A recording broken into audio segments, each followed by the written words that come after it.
Good evening, everyone. My name is Whitney Davenport, and I am 32 years old. I have been a lifelong resident of the Mississippi Gulf Coast, and I'm coming to you tonight from Socher, Mississippi. I hope this video finds you all doing well, and I am excited to get to know a little bit about you. This is our first project for our public speaking class, and we were tasked with creating a presentation to help each of you get to know a little bit about us. Normally, I tend to be a bit of a private person, so these are kind of awkward projects for me. I'm not really one that likes to put myself out there before people. But I guess sometimes that's just the way things are, so we gave it our best try. I have been married for 14 years to my husband Ryan. He and I have a beautiful little girl. Her name is Aubrey.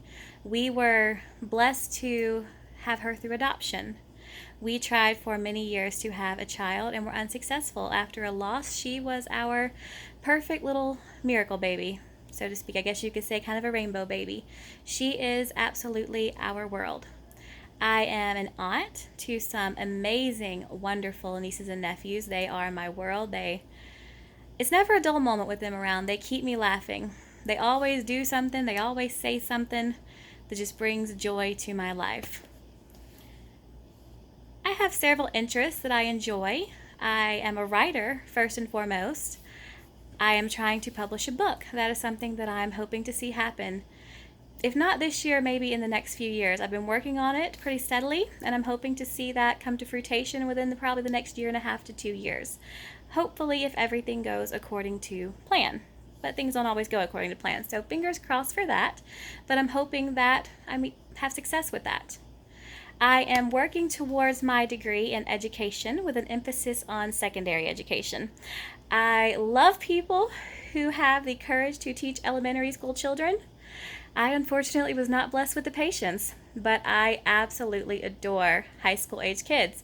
Most people think, why would you want to teach high school? Those are the worst ones. They don't listen. Guys, my kids are amazing. The kids I work with at the high school where I work, they are the best group of kids, and they're really the reason why I'm here.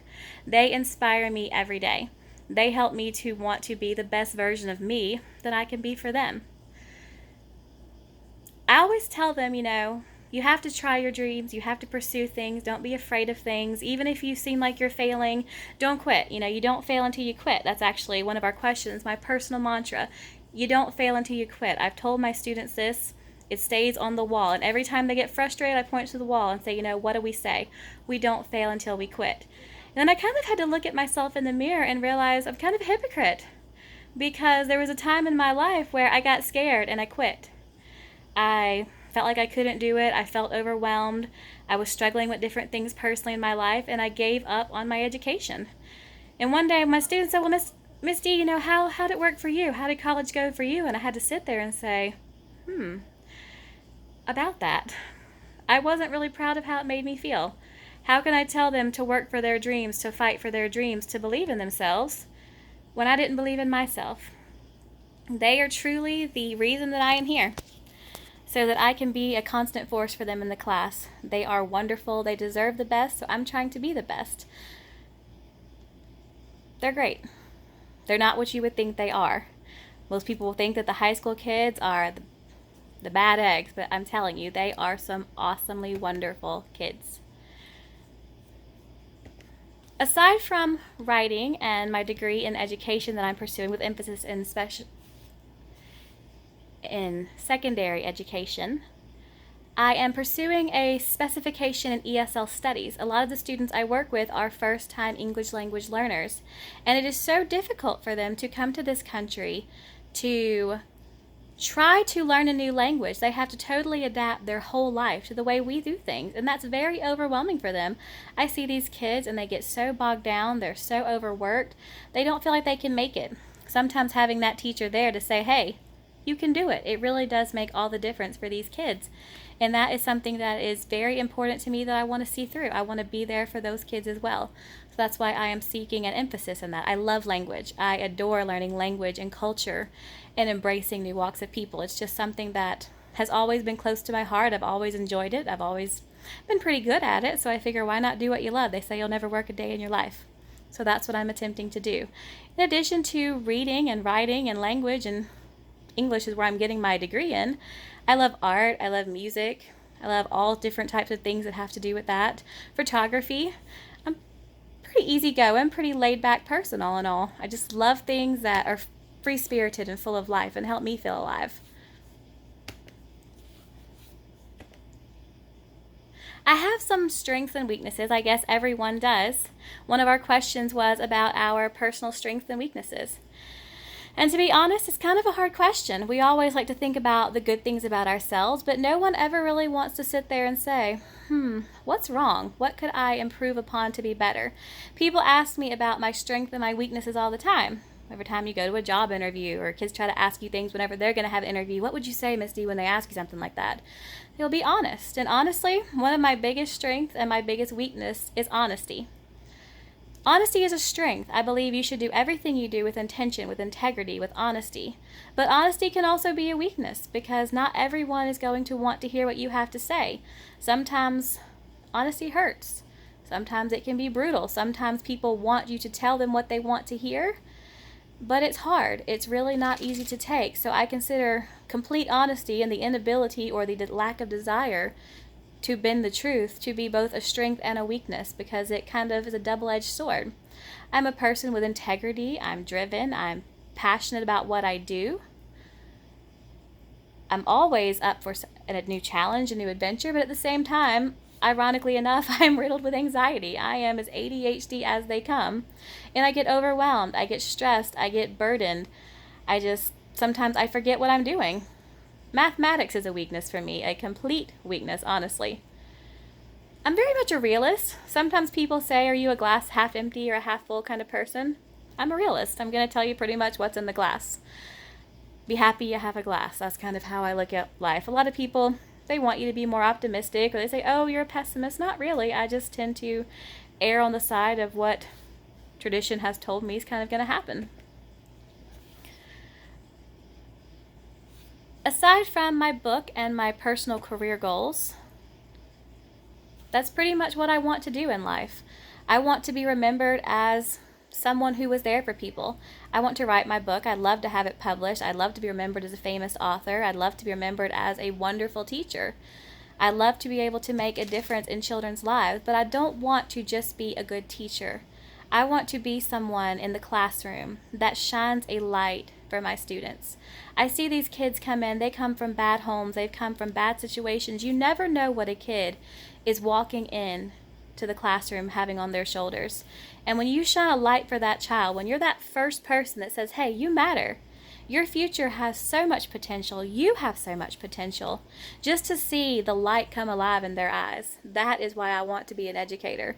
Because once you light that flame and once you give them that desire, those kids will do anything for you. They will work hard for you. They'll work hard for themselves because they know that you care. That is truly what I want to be remembered for, a person who poured love into people, a person who believed in people, a person who, when someone walks into my classroom, I want them to feel that light, that acceptance, where it doesn't matter where you come from, it doesn't matter what you look like, what your gender is, what your race is. I've had kids that are transgender. I've had kids that are so confused about so many different things, and one thing they always tell me is, Miss D, when I come in your room, I just feel so accepted. It's like a family in here. I feel like I can be me. Like I can come to you and I can tell you anything and I know you're going to care. And that to me is the absolute biggest high, the biggest compliment. For a child who walked in the room feeling like they couldn't maybe trust you, to come to you when their world is falling apart and they really and truly, they know that you care. That is something that I am extremely proud of. We were asked also about our accomplishments, and I really don't feel like I'm that accomplished of a person yet. A lot of people can be proud of their accomplishments. They have done so much more than me, possibly more than I will ever do. I like to keep myself humble. I don't really like to toot my own horn. I like to think that I'm a work in progress, that I really have more potential, the best is yet to come. So I don't really like to focus too much on my accomplishments because I feel like there is still so much work to be done. But honestly, there are things that I'm proud of. There are things that when I think about my life, I look on with fondness and I feel a sense of pride in my accomplishments. My daughter is my greatest sense of pride. She is the most wonderful perfect little creature that I have ever met. And even on the days when she makes me want to go insane, there is not a single day that I am not grateful for her. I am so proud of the person she becomes every day. I'm proud of my marriage. I'm proud of the fact that, hey, I got married at 19 years old. People told me I was insane. They told me, you'll be divorced in a year. Marriages don't work out when you're 19 years old. There are many times it almost didn't. But I'm proud of the fact that I have a marriage with a person who has chosen me and I have chosen them over and over again for 14 years. I have a pretty strong marriage and I am very proud of that. I am proud of every single student that I have saw across the graduation stage.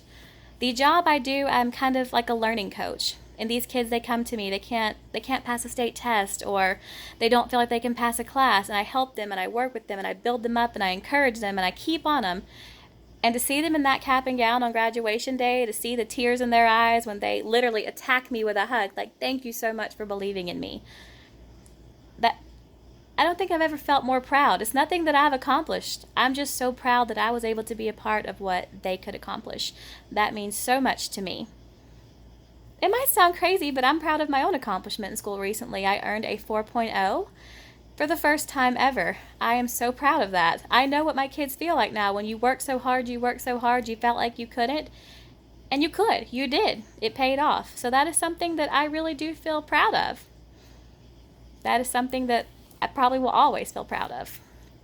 And I guess anything you work towards, no matter how big or no matter how small, if you do it, if you earn it, if you get there, I feel like you should be proud of it.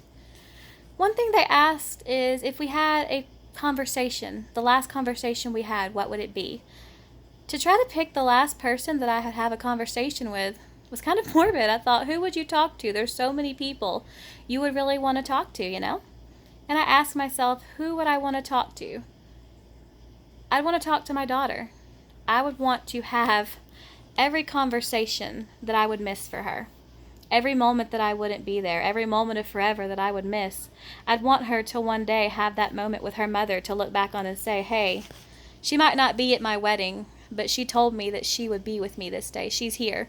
We've had this conversation. She talked to me. She might not be at my graduation, but I have her words, I have her encouragement, I have her belief in me. If that's the last conversation I could have on earth, I would use my last breath to breathe life into my child.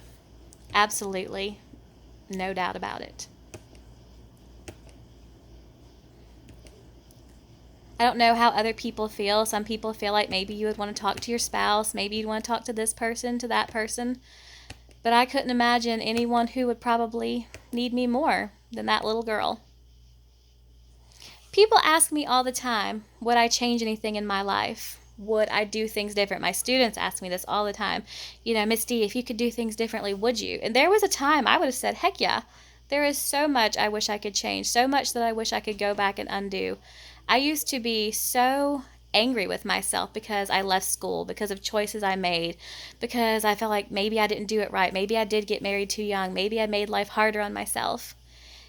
And then one day I kind of sat there and I thought, maybe I'm exactly where I'm supposed to be. Maybe every single step that I've taken on this broken road has led me to exactly the person I'm supposed to be, exactly where I'm supposed to be. And I started looking at life less as where you're supposed to be and more as enjoy where you are. I've grown so much in the past few years. I wouldn't want to go back. People say your 20s are the best. Your 20s are the worst. It's horrible. You don't know anything. You left high school thinking you know everything, only to realize you knew absolutely nothing. The world is hard. It chews you up. It spits you out. It eats you alive. I'm honestly happy to be 32. I'm happy that my crazy, chaotic 20s are over. I'm happy to be where I'm at pursuing my education. I'm happy to have my family, to have this little girl that means the world to me, to have a good marriage, I'm happy to be here. There was a time when I wasn't sure I would be, you know? Sometimes things can happen and we don't know. We get that feeling like maybe we're not going to be here. And honestly, I'm just happy to say that I'm still here. There's so many that aren't. And I am truly happy to get to meet you guys, to get to share this message with you. I Hope you enjoy it. I'm sorry if I'm a little chaotic and my hands are a little shaky. My nerves, I guess, and my hands shaking when I'm holding my phone. So don't judge me too harshly, okay? But I hope maybe you enjoyed my message and you enjoy my presentation. And I look forward to seeing everything that you guys have come up with. Thank you so much for your time, for your consideration on everything I've had to say, and I hope you guys have a fantastic night. Thank you.